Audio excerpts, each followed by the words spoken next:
billahi minasyaitonir rajim. Bismillahirrahmanirrahim. Assalamualaikum warahmatullahi wabarakatuh.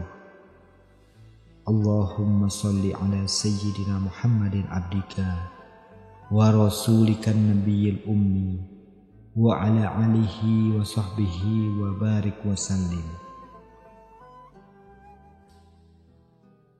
Di madrasah Syekh Abdul Qadir Al-Jailani qaddasallahu sirrahu memberikan nasihatnya pada Jumat pagi 10 Ramadan 545 Hijriah sebagai berikut. Hanya dengan 2 langkah saja engkau akan sampai, wahai gulam, yakni dengan langkah dunia dan langkah akhirat, dan dengan langkah meninggalkan nafsumu dan langkah meninggalkan makhluk. Tinggalkanlah sesuatu yang lahir itu agar engkau sampai kepada yang batin. Jika engkau memulainya, engkau akan menuju kepada yang akhir. Jika engkau berusaha, Allah yang akan mengabulkannya. Jika engkau memulainya, Allah pula yang akan menyelesaikannya.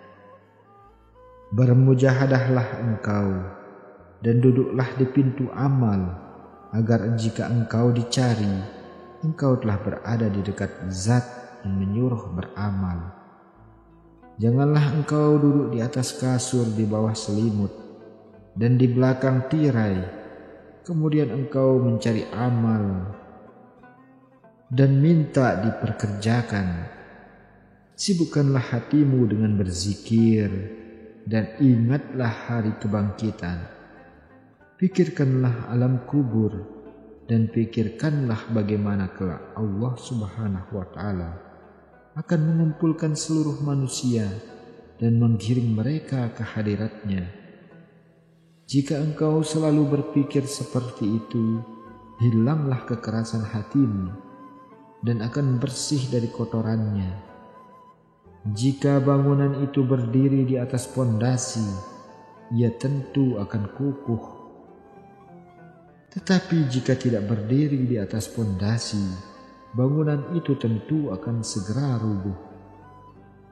Jika keadaanmu memang dibangun di atas landasan hukum, tidak ada seorang pun yang mampu merubuhkannya. Tetapi jika engkau membangunnya tidak di atas landasan hukum, keadaanmu tidak akan kukuh dan engkau tidak akan sampai ke makam. Bahkan hati orang-orang siddiq akan selalu membencimu dan lebih baik tidak melihatmu. Celaka engkau, wahai orang bodoh yang tidak mengetahui agama.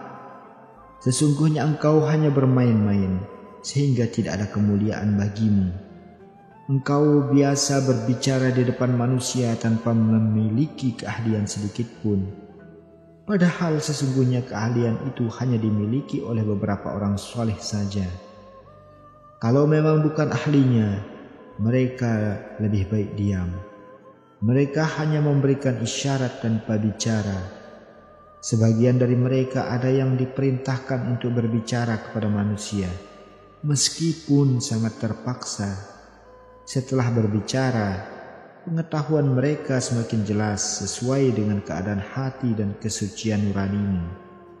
Karena itulah Amirul Mukminin Ali bin Abi Thalib radhiyallahu anhu berkata, jika tutup itu telah dibuka, aku semakin yakin.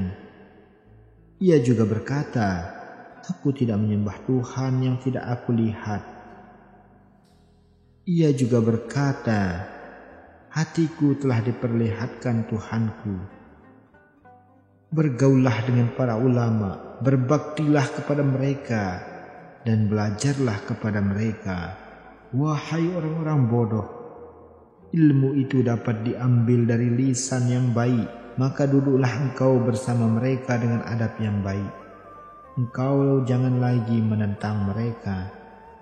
Carilah manfaat dari kedalaman ilmu mereka untukmu, agar kebaikan dan manfaat mereka mengalir kepadamu. Bergaullah dengan para ahli makrifat dengan diam, dan bergaullah dengan orang-orang zuhud dengan mencintai mereka. Seorang ahli makrifat setiap saat semakin dekat kepada Allah Subhanahu wa Ta'ala dibandingkan sebelumnya.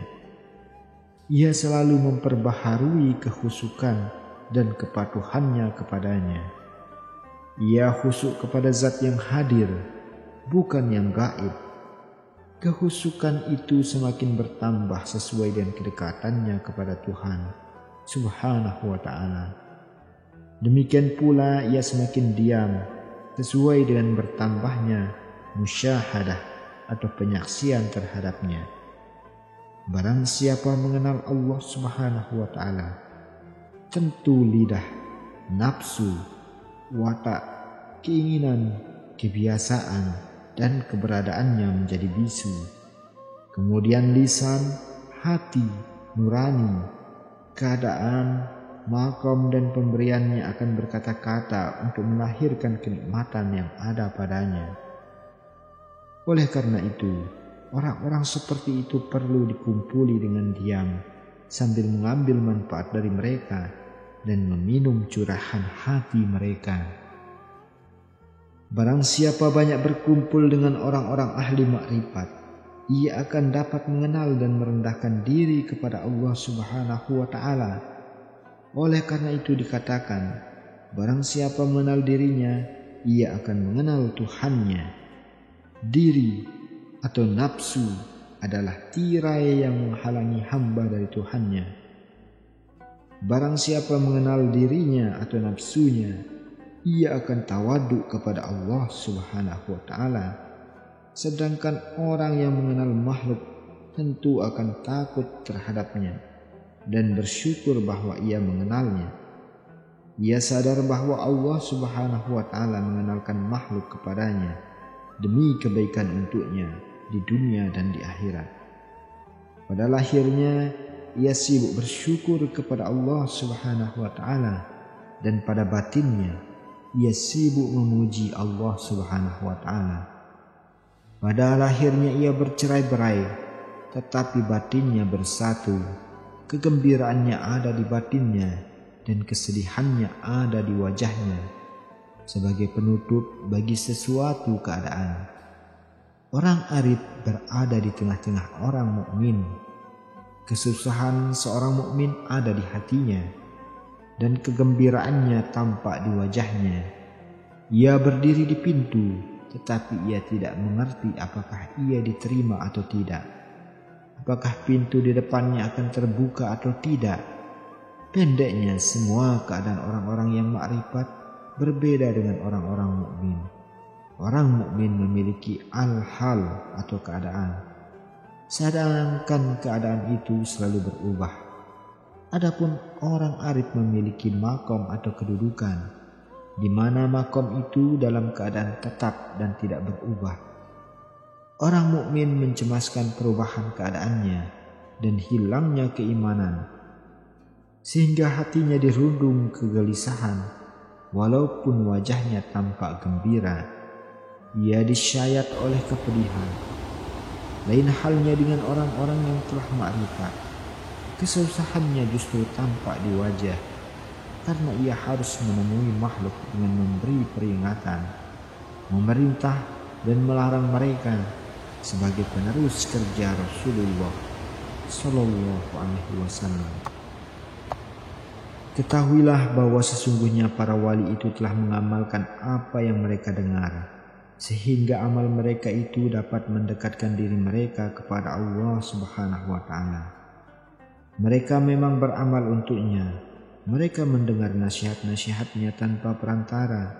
Hati mereka diperdengarkan olehnya mengenai hal tersebut pada saat mereka menyendiri dan tidur dari makhluk, serta hadir dan berjaga dengan Khalik. Jika hatimu telah sempurna, engkau akan selalu gaib dan tidur dari makhluk, serta hadir dan berjaga dengan Khalik. Engkau dalam keadaan berpesta meskipun sedang berkhalwat. Engkau selalu menghendaki Allah Subhanahu wa Ta'ala dan hukumnya yang tertuju pada nurani, lalu mengendalikan hati, kemudian mengendalikan nafsu yang tunduk. dan kemudian mengendalikan lisan, dan lisan akan mengendalikan manusia. Barang siapa berbicara kepada manusia, hendaklah ia berbicara dengan cara seperti itu. Jika tidak, maka lebih baik diam.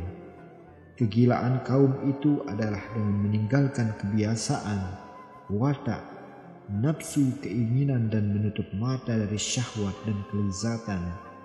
Tetapi kegilaan mereka bukan seperti kegilaan orang-orang yang hilang akalnya. Sekian, semoga bermanfaat. Akhirul kalam, wabillahi taufiq wal hidayah.